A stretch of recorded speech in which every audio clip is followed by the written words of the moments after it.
The following program is a collection of stooges talking about happenings in the sports world. It is meant to be comedic informative. The opinions expressed on this show do not necessarily reflect the beliefs of their peers, their boss, or ESPN. There may be some cuss words because that's how humans in the real world talk. If you are young, please seek permission before watching any further. Hey, what? Let's go! This show stinks, and the fact that you listen, we are very, very thankful for. Ah! The all-time leading tackler for the Green Bay Packers, You pig! Stop! Damn it! be a friend, tell a friend something nice could change their life. Sport!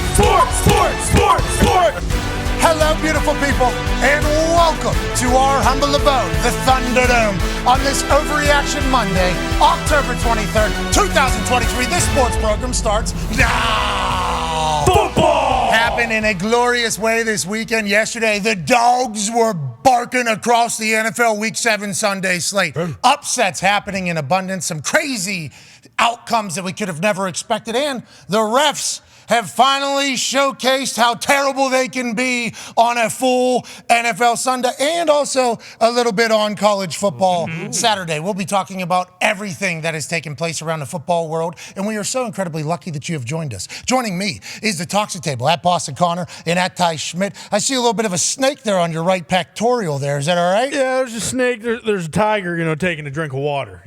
So it's almost as if the snake and the tiger are simpatico in this T-shirt in particular. Well, they love ball for sure. Ty Schmidt, can't wait to talk about your teams and everything going on around weekend. Iowa Hawkeyes and Green Bay Packers. Have they gotten worse? Oh, no. I'm not going to talk about it. How many days did they have before the Raiders game? I believe 13. So, and that's what we came out with. I don't know if that's good news. Learning year, though, transition year. We're obviously looking ahead. Is LaFleur the right guy No. to build No. a Super Bowl champion? No. Whoa! No, he's not. Early giveaway. That conversation will happen later. One half of the hammer, Dahn, Cowboys, Tone Diggs is here. Tone, you said the public got beat over the head with a hammer yesterday by the sports books. Absolutely destroyed. I think 6 games, teams were over 70% of tickets, and they all didn't cover. So this is different than how the season has gone, by the way. The season has been a very public winning season thus far. There'd be 58%, 60% of the people on one side. And normally that would mean they're going to lose. That has not happened this year. Normally that team has won, and the books have been taking a little bit of a beating. But yesterday, water found its level is what Tone Diggs Yeah, I think said. on here, through week 5, it was the best the public had done. 7 games over 70% yesterday. They all lost. Okay, so sports books are starting to find their rhythm. The AI is starting to figure it out. I think there's a new number 1 sports book. I think. Yeah, I saw think that. from what I don't know, one particular stat. I think there's a lot of different stats in that particular world. There's never been one that said anything other than FanDuel was number 1, but now I think there is. I think DraftKings is new kings out there. Really? I'm not 100% sure, but I believe there's one stat that says that. interesting. But look out, there's one on the way that's about to take over the entire game. And joining us live in the Thunderdome on this glorious Overreaction Monday is a 9-year NFL vet, somebody that's dressed incredibly fresh. Ladies and gentlemen, Darius J. Butler.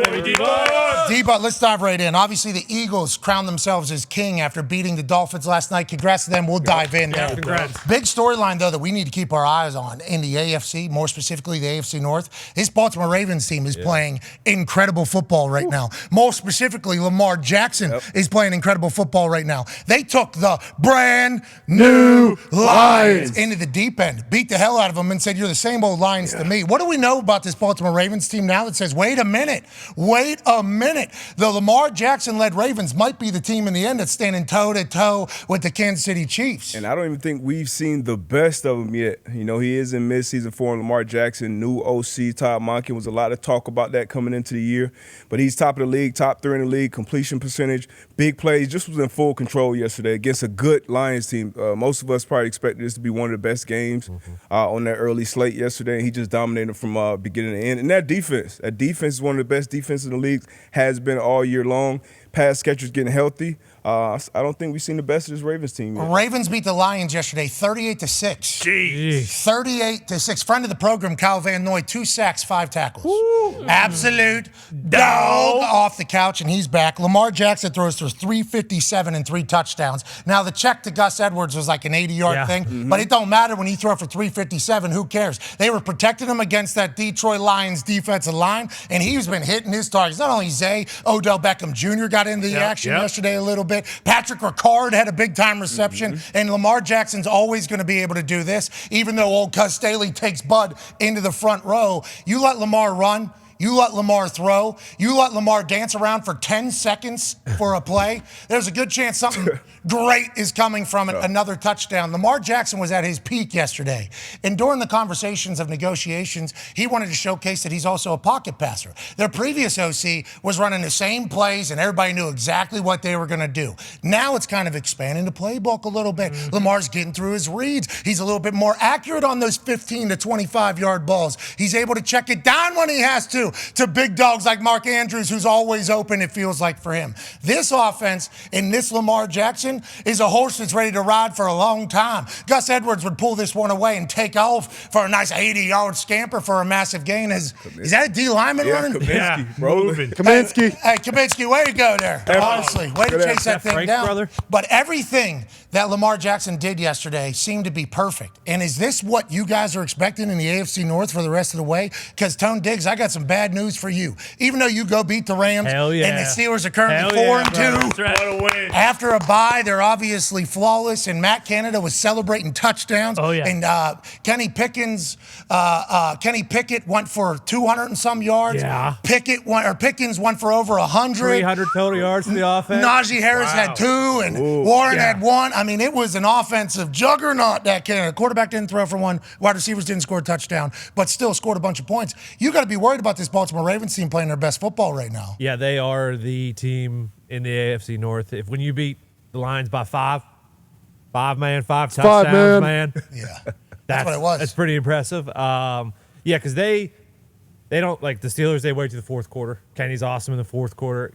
They beat the Ravens, but I mean, there was like 8 drop balls for Lamar in that. He probably could have passed for 350 in that one. The Ravens are the worry in the AFC North right now. I can promise you that. Okay, so let's talk about Lamar. Not only was his pass game great yesterday, you get back a couple weeks now. Yeah. He's starting to really start to sling it. This is the evolution of Lamar. And Lamar's probably saying, this has been here the whole time. We just haven't used it. Yep. This offense is seemingly setting him up to ball out perfectly. And they're setting him in the run game. Like, I feel like sometimes with the runs in the previous regime, that's when Lamar was saying they know what we're doing. These runs are, different. But in that 4th and 1 little QB keeper over there, that was perfect. And then you even talk about if some people think the Lions defense is a little banged up, they put 28 on the Cleveland Browns too in Cleveland. So this really might be one of the better Baltimore teams we've seen. I know a team to put up 38 against Browns. We'll talk about that in a little bit. They are a buzzsaw. I understand the Lions maybe have a bad game. 21-27, very efficient. 357 yards, 3 tuds, 9 rushes, 36 yards, and a touchdown, both through the air and on the ground.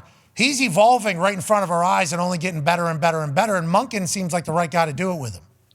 Yeah, he's definitely evolving. He looks great sitting in the pocket and passing, but also defenses that go against him. We've heard JJ talk about this before too. Sometimes, even though Lamar may not run as much as he has, like you still rush worrying about him breaking contained. So your rush is kind of always, you kind of have an eye on him. You're peeking, don't get past the quarterback. So it kind of has to slow your defense down as well. Yeah, he can't bring as much, right? Nope. Yeah, because if you bring it, there's a chance he just escapes. And then if you do have him contained, he'll just run for 10 seconds. Mm-hmm. Yep. And then are you going to be able to cover somebody for that long? Nope. No way. No way, especially with the speed that they have. I mean, that's Aguilar. He's never been questioned for how fast he is. Yes. Ever. You got Zay Flowers. You got OBJ over there. Mark Andrews is a weapon. I mean, I know we get a chance to see him every once in a while, and we definitely get to hear him every week. This team's supposed to have J.K. Dobbins as well. Yeah. It's they're built to do it. Congrats to them. Congrats to them. Congrats to the Ravens. I think I saw 9 different people caught passes from Lamar.